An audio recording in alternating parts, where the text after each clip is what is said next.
ये है Pearl Harbor, जो कभी अमेरिकन मिलिट्री का एक बेस हुआ करता था।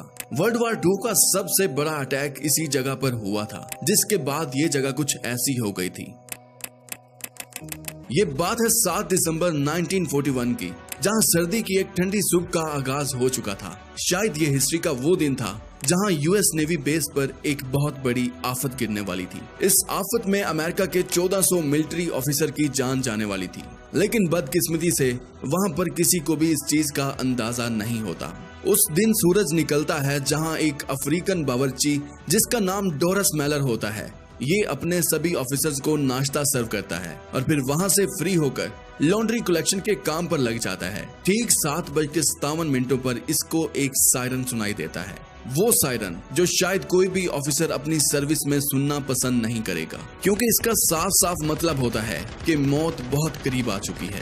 डॉरस फौरन शिप के टॉप पर जाता है और ये देखकर हैरान रह जाता है, पूरा आसमान जापानीज बम्बर एयरक्राफ्ट से भरा हुआ है। करीब 414 जापानीज बम्बर एयरक्राफ्ट अपने साथ इनकी मौत का सामान लिए तेजी से बढ़ रहे होते हैं। इससे पहले कि अमेरिकन इनके हमले को रोकने के लिए तैयार होता, पलक चपकते ही जैसे अमेरिकन नेवी बेस पर कोई क़यामत टूट पड़ी थी, क्योंकि उस वक्त जापानीज एयरक्राफ्ट चुन चुनकर अमेरिकन शिप्स को तबाह करना शुरू कर देते हैं।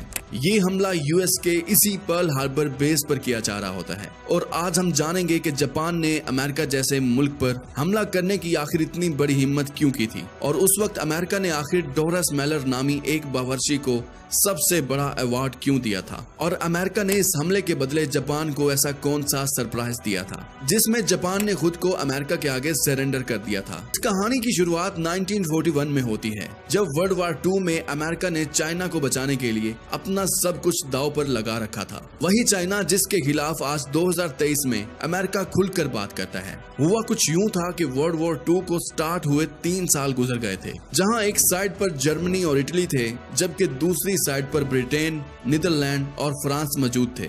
इस जंग में अमेरिका का कोई भी पार्ट नहीं था। अमेरिका पूरी तरह से न्यूट्रल था, क्योंकि वर्ल्ड वॉर 1 में हुए नुकसान की वजह से अमेरिका खुद को यूरोप और एशिया में होने वाली जंग से बिल्कुल अलग रखना चाहता था।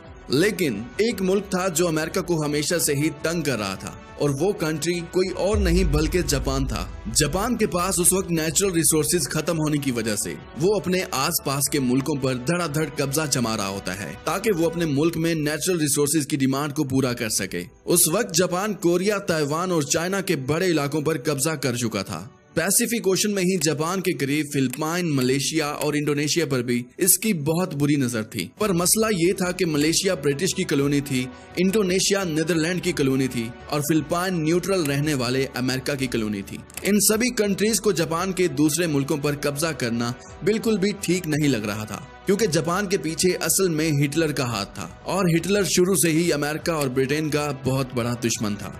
जापान की यही हरकतें देखकर जुलाई 1941 में अमेरिका ने जापान को ऑयल देना बंद कर दिया। जापान के पास खुद का ऑयल नहीं था, बल्कि उसकी डिमांड का 80% ऑयल वो अमेरिका से इंपोर्ट करता था। अमेरिका ने उसके सामने ऐसी कंडीशन रखी कि पहले उसको चाइना में अपना कब्जा छोड़ना पड़ेगा, फिर कहीं जाकर उसको ऑयल दिया जाएगा। जापान के लिए ये एक बहुत बड़ा फैसला था। एक तरफ अगर वो चाइना से अपना कब्जा छुड़ा देता तो पूरी दुनिया ये समझती उसने हिटलर की सपोर्ट के बावजूद भी अमेरिका के सामने अपने घुटने टेक दिए हैं, और दूसरी तरफ ऑयल था जिसके बगैर जापान का रोब वैसे ही कमजोर होता दिखाई दे रहा था। इसलिए जापान ने यह फैसला किया कि वो चाइना से अपने फौजी वापस नहीं बुलवाएगा, और ये फैसला भी चाइना का नहीं था, बल्कि इसके पीछे भी हिटलर का ही हाथ था। बल्कि हिटलर ने जापान को अपने नेचुरल रिसोर्सेज पूरा करने के लिए इंडोनेशिया पर हमला करने का बोला, लेकिन ये काम जितना बोलने में आसान लग रहा था उतना आसान था नहीं, क्योंकि उस वक्त इंडोनेशिया नीदरलैंड की कॉलोनी थी। वहां तक पहुंचने के लिए ये जरूरी था कि वो पहले फिलिपाइन पर कब्जा करें, जो उस वक्त अमेरिका की एक कॉलोनी थी। जापान को अच्छी तरह ये भी पता था कि अगर वो फिलिपाइन पर हमला करता है तो उसका जवाबी हमला पैसिफिक ओशन में मौजूद America naval base Pearl Harbor से ही किया जाएगा, जिसमें जापान को काफी नुकसान भी उठाना पड़ सकता है। बट जापान के पास अब ऑयल रिसोर्सेज तेजी से खत्म हो रहे थे, इसलिए उनके पास अब हमला करने के अलावा दूसरा कोई भी ऑप्शन नहीं था। इसलिए बिना सोचे समझे इन्होंने चुपके से हमला करने की तैयारी करनी शुरू कर दी। फिलिपाइंस पर नहीं बल्कि पर्ल हार्बर पर।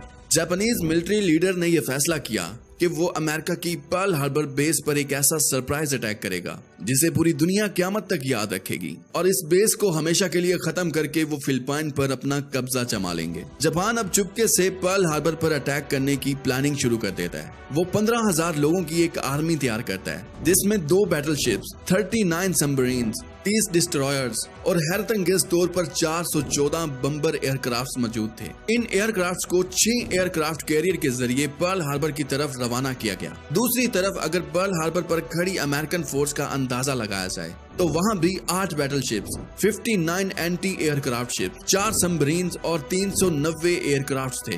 अगर देखा जाए तो अमेरिका के पास भी जापान का हमला नाकाम बनाने के लिए काफी फोर्स मौजूद थी, लेकिन इस हमले के लिए जरूरी ये था कि इनको पहले से ही इस चीज का पता होना चाहिए था। पर जापान ये अटैक हर तरह से सीक्रेट रखना चाहता था, इसलिए जापानीज कमांडर ने ये सख्ती से ऑर्डर दिया कि वो हमले से पहले किसी किस्म का कोई वायरलेस कम्युनिकेशन नहीं करेंगे। जापान से निकलने वाली फोर्स सिर्फ 5 दिनों में ही 8,000 किलोमीटर का फासला तय कर चुकी थी, और अब ये पर्ल हार्बर से सिर्फ 370 किलोमीटर दूर थी। और यही वो पॉइंट था जहां से अब जापानीज एयरक्राफ्ट को पर्ल हार्बर पर हमला करने के लिए टेक ऑफ करना था। ये वर्ल्ड वार 2 का सबसे बड़ा हमला होने जा रहा था, जिसमें अमेरिका अभी तक शामिल ही नहीं था, बल्कि वो इसके लिए तैयार भी नहीं था। 7 दिसंबर 1941 सुबह को 7:57 पर 350 जापानीज एयरक्राफ्ट ने पर्ल हार्बर पर 2 अलग अलग ग्रुप्स में अटैक करके इस बेस की ईंट से ईंट बजाकर रख दी।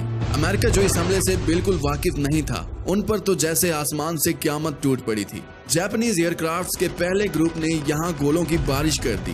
45 मिनटों तक ये क्राफ्ट ऐसे ही पर्ल हार्बर पर हमला करते रहे और फिर वापस चले गए। पहले तो यूं लगा जैसे ये हमला खत्म हो चुका था, लेकिन फिर 10 मिनटों के बाद जापानीज बम्बर एयरक्राफ्ट का दूसरा ग्रुप आता है और बची बुची नेवल बेस को भी गोले बरसा कर तबाह कर देता है। यहाँ पूरे 1 घंटे और 15 मिनटों तक ये हमला इसी तरह जारी रहता है, जिसमें जापान का पलड़ा पूरी तरह से भारी रहता है। यहाँ तक कि अभी तक अमेरिका की तरफ से कोई जवाबी हमला भी नहीं किया गया था। अमेरिका के 20 वेसल्स, 8 बैटलशिप्स और 300 से भी ज्यादा एयरक्राफ्ट खड़े खड़े ही तबाह कर दिए गए थे। मंजर कुछ ऐसा था कि लगता था जैसे जमीन को आग और आसमान को काले धुएं के बादलों ने पूरी तरह से छुपा दिया हो। इसी दौरान अमेरिका की एक बैटलशिप में अफ्रीकन बावर्ची डॉरस मेलर भी मौजूद था, जिसको वीडियो की शुरू में इमरजेंसी सायरन सुनाई दिया था। ये खौफनाक सायरन सुनकर जब तक वो यहाँ से बाहर निकलता, आसमान से एक जापानीज मिसाइल सीधा उनकी शिप पर आ लगा, जिसमें शिप कैप्टन समेत बहुत सारे अफसर जख्मी हो गए थे। डॉरस ने अकेले ही इन जख्मियों को सेफ जगह पर शिफ्ट किया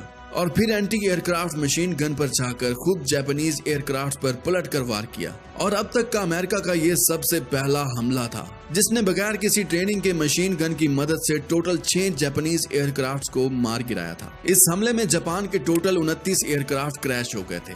डॉरस मेलर पहला अफ्रीकन अमेरिकन था जिसको बाद में नेवी क्रॉस दिया गया था। ये अवार्ड यूएस नेवी का सबसे बड़ा अवार्ड था। पूरे 1 घंटा 15 मिनट हमला करने के बाद जापानीज एयरक्राफ्ट तो वापस लौट गए थे, लेकिन वो अब अमेरिका को भी वर्ल्ड वार 2 में धकेल चुके थे। और शायद जापान नहीं जानता था कि अब अमेरिका उसका क्या हाल करने वाला है। अगले 3 महीनों तक अमेरिका अपनी नेवल बेस को दोबारा से रिकवर करने में लगा रहता है। अमेरिका का गुड लक ये था कि कई शिप जो हमले के दौरान शैलो वाटर में डूब गई थी, उनको अभी भी रिपेयर किया जा सकता था। उसके बाद अमेरिका ने जापान पर वैसे ही हमला किया जैसे उन्होंने पर्ल हार्बर बेस पर किया था। अप्रैल 1942 में अमेरिका ने जापान के कैपिटल टोक्यो पर बम्बों की बरसात कर दी थी। ये अमेरिका का वर्ल्ड वार 2 में किया जाने वाला पहला हमला था, जिसके बाद अमेरिका ने बस नहीं की। अगले 4 सालों तक अमेरिका और जापान का शदीद वार चलता रहा, जिसमें अब अमेरिका का पलड़ा भारी हो चुका था। जापान इस जंग में बहुत ज्यादा कमजोर दिखाई दे रहा था। हर रोज जापान के सैकड़ों फौजी उसके सामने ही मरते थे, मगर वो फिर भी अमेरिका के सामने खुद को सरेंडर नहीं कर रहा था। आखिरकार अगस्त 1940 में अमेरिका ने जापान पर अपने 2 आखिरी हमले करके जापान का हमेशा के लिए नक्शा ही बदल दिया। 6 अगस्त 1940 को सुबह के 8 बजे जापान के हिरोशिमा शहर के ऊपर एक American Boeing B-29 super fortress aircraft दिखाई दिया। इस क्राफ्ट के अंदर 4400 किलो वजनी लिटिल बॉय नामी एक न्यूक्लियर बम मौजूद था, और यही बम जापान के कैपिटल शहर हिरोशिमा के ऊपर गिराया गया। एग्जैक्ट 45 सेकंड के बाद जापान में एक जोरदार धमाका होता है और सब कुछ ही सेकंड में भाप बनकर उड़ जाता है। उसके बाद एक फायरबॉल जमीन से आसमान की तरफ बढ़ता है, जिसने जमीन का टेम्परेचर 5000 डिग्री सेल्सियस तक पहुंचा दिया था। जापानीज मिलिट्री लीडर के जैसे पांव तले जमीन खिसक गई थी। अभी वो कुछ और सोचता कि इसी हमले के 3 दिनों बाद 9 अगस्त को अमेरिका ने जापान के शहर नागासाकी पर भी न्यूक्लियर बम गिरा दिया। ये बॉम्ब मार्क 3 बॉम्ब था जिसका नाम फैट मैन था। 4670 किलो बारूद से भरा हुआ ये बम नागासाकी की जमीन को छूते ही आसपास के 50 किलोमीटर के इलाकों को सफाई हस्ती से मिटा देता है। ये वो 2 न्यूक्लियर बम थे जो पहली दफा इंसानों पर इस्तेमाल किए गए थे।